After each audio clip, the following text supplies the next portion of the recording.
छत्रपती संभाजीनगर जिल्ह्यातील पैठण शहरालगत असलेल्या शहागड रोडवरील औद्योगिक प्रशिक्षण संस्थेच्या म्हणजेच ITI पाठीमागे सध्या उघडपणे बेसुमार वाळू उपसा सुरू आहे।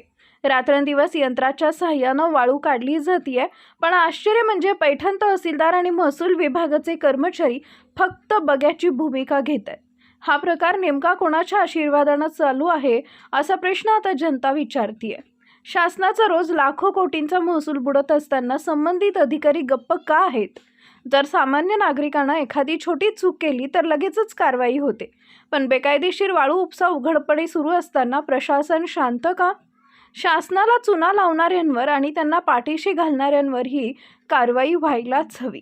दरम्यान हा अवैध वाळू उपसा पैठण शहरापासून तर शहागडपर्यंत बिनबोभाटपणे चालू आहे।